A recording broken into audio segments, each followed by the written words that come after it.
On to the next story. Following failed negotiations with Andrew Lloyd Webber and the UK Prime Minister Boris Johnson, it was finally announced today that the new production of Andrew Lloyd Webber's Cinderella will now play to 50% capacity until the COVID restrictions are hopefully lifted in the next few weeks. This production of Cinderella will start previews at the Gillian Lynn Theatre on June 25th with an opening night of July 19th. The show stars such talents as Victoria Hamilton Barrett, Ivano Turco, and the amazingly talented Carrie Hope Fletcher as the title character.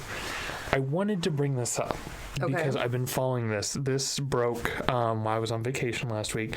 I've been interested in this production. If you haven't listened to the album, they've got about 4 songs on it.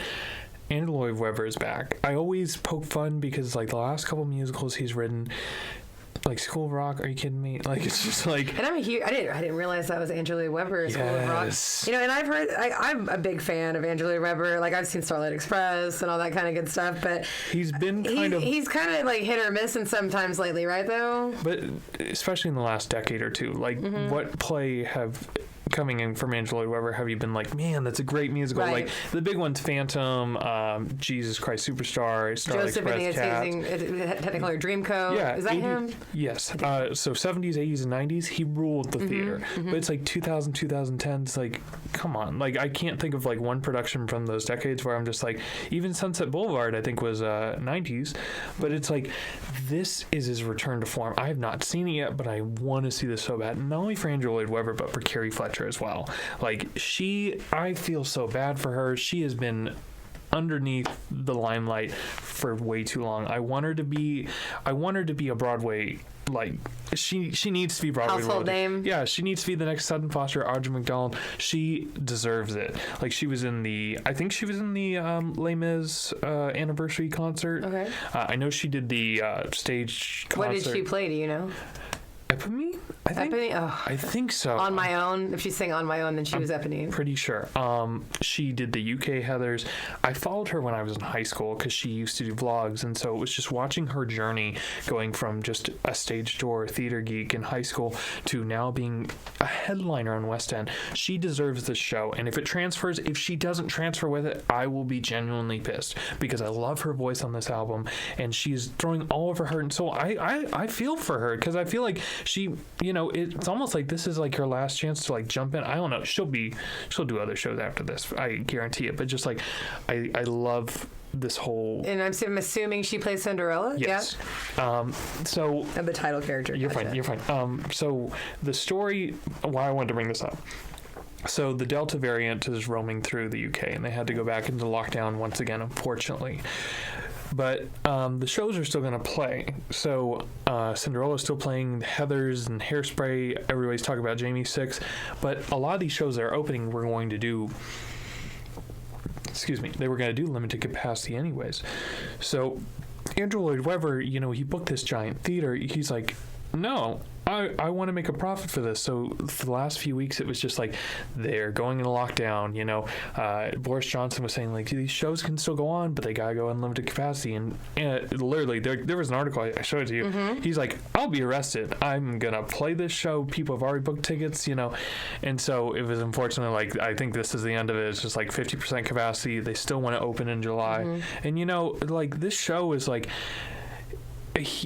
You know, I think it was back in May of 2020 where him and Carrie Fletcher like debuted the first song of the album. They were supposed to open last summer, and then it got pushed to September, April, and now July.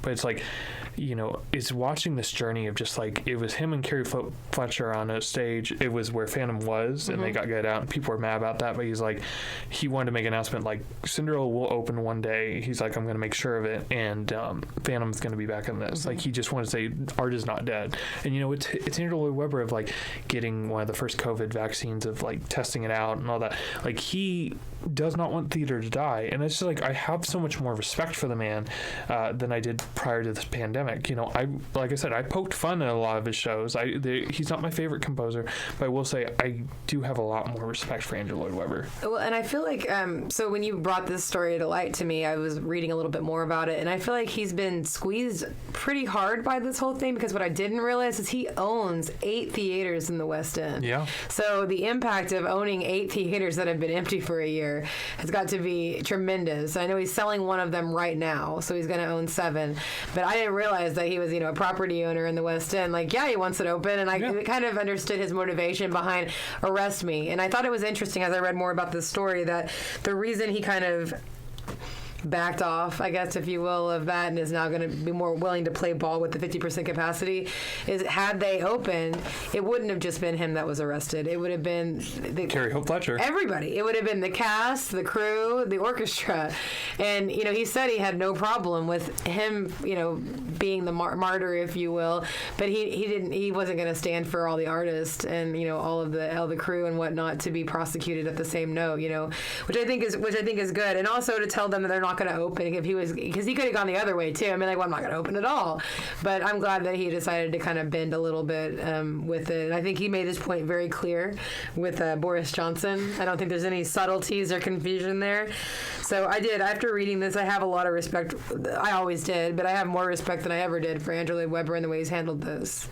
Yeah, I'm just excited to see that show. I hope it transfers so much. And it's like the full album isn't even out yet, but man, this show is just like, it's like the, not underdog, but man, it's just like, we're going to look back at this pandemic theater-wise, and I feel like that's going to show up. I wouldn't be surprised if, like, they show this, like, how when you see a history book and it's like they have a little insert, like, theater survived.